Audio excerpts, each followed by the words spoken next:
The Black Cat. Tomorrow I die. Tomorrow I die, and today I want to tell the world what happened, and thus perhaps free my soul from the horrible weight which lies upon it. But listen, listen, you shall hear how I have been destroyed. When I was a child, I had a natural goodness of soul which led me to love animals. All kinds of animals, but especially those animals we call pets. Animals which have learned to live with men and share their homes with them. There is something in the love of these animals which speaks directly to the heart of the man who has learned from experience how uncertain and changeable is the love of other men. I was quite young when I married. You will understand the joy I felt to find that my wife shared with me my love for animals. Quickly, she got for us several pets of the most likable kind. We had birds, some goldfish, a fine dog, and a cat. The cat was a beautiful animal, of unusually large size and entirely black. I named the cat Pluto, and it was a pet I liked best. I alone fed it, and it followed me all around the house. It was even with difficulty that I stopped it from following me through the streets. Our friendship lasted in this manner for several years, during which, however, my own character became greatly changed. I began to drink too much wine and other strong drinks. As the days passed, I became less loving in my manner. I became quick to anger. I forgot how to smile and laugh. My wife, yes, and my pets too, all except the cat, were made to feel the change in my character. One night, I came home quite late from the inn, where I now spend more and more time drinking. Walking with uncertain step, I made my way with effort into the house. As I entered, I saw, or I thought I saw, that Pluto the cat was trying to stay out of my way to avoid me. This action by an animal which I had thought still loved me made me angry beyond reason. My soul seemed to fly from my body. I took a small knife out of my coat and opened it. Then I took the poor animal by the neck, and with one quick movement, I cut out one of its fear-filled eyes. Slowly the cat got well. The hole where its eye had been was not a pretty thing to look at. It is true, but the cat no longer appeared to suffer any pain.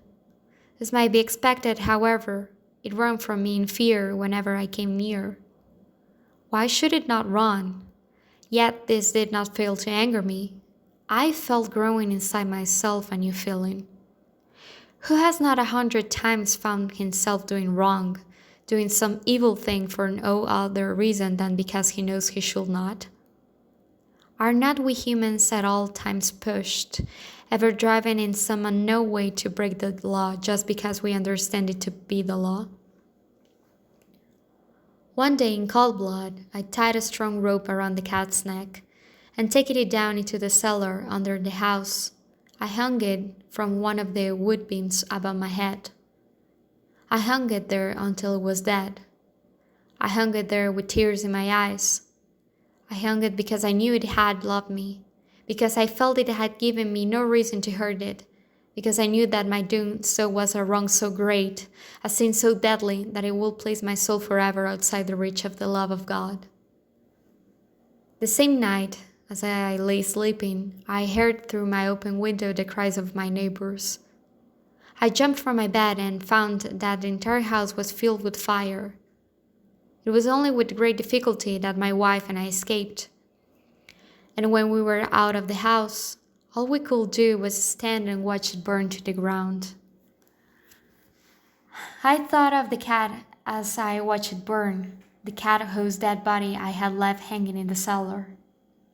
It seemed almost that the cat had in some mysterious way caused the house to burn, so that could make me pay for my evil act, so that it could take revenge upon me. Months went by, and I could not drive the thought of the cat out of my mind. One night, I sat in the inn, drinking, as usual. In the corner, I saw a dark object and I had not seen before. I went over to see what it could be. It was a cat almost exactly like Pluto. I touched it with my hand and pet it, passing my hand softly along its back. The cat rose and pushed its back against my hand. Suddenly, I realized that I wanted the cat. I offered to buy it from the innkeeper, but he claimed he had never seen the animal before. As I left the inn, it followed me, and I allowed it to do so. It soon became a pet of both my wife and myself. The morning after I brought it home, however, I discovered that this cat, like Pluto, had only one eye. How was it possible that I had not noticed this the night before? This fact only made my wife love the cat more, but I, myself, found a feeling of dislike growing in me. My growing dislike of the animal only seemed to increase its love for me. It followed me everywhere, always. When I sat, it lay down under my chair. When I stood up, it got between my feet and nearly made me fall. Whenever I went, it was always there. At night, I dreamed of it, and I began to hate that cat. One day, my wife called to me from the cellar of the old building where we were now forced to live. As I went down the stairs, the cat, following me as always, ran under my feet and nearly threw me down.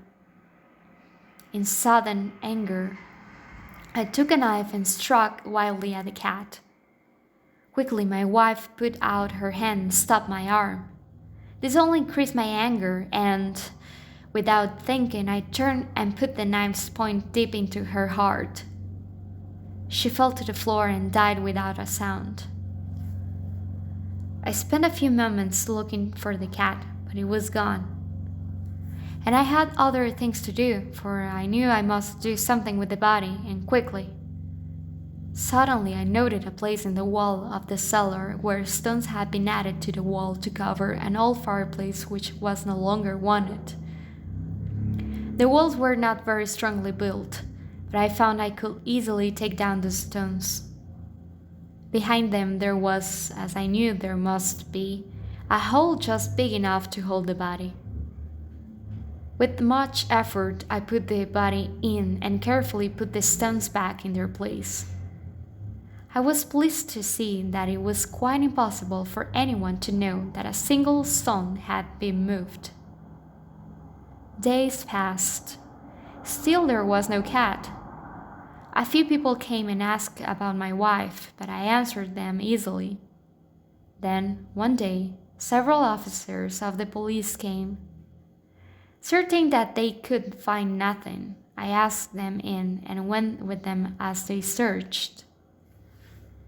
Finally, they searched the cellar from end to end. I watched them quietly, and as I expected, they noticed nothing. But as they started up the stairs again, I felt myself driven by some unknown inner force to let them know, to make them know that I had won the battle. The walls of this building, I said, are very strongly built. It is a fine old house. And as I spoke, I struck with my stick that very place in the wall behind, which was the body of my wife. Immediately, I felt a cold feeling up and down my back as we heard coming out of the wall itself a horrible cry. For one short moment, the officers stood looking at each other. Then, quickly, they began to pick out the stones, and in a short time they saw before them the body of my wife. Black, with dry blood and smelling of decay. On the body's head, its one eye filled with fire, its wide opened mouth the color of blood, sat the cat, crying out its revenge.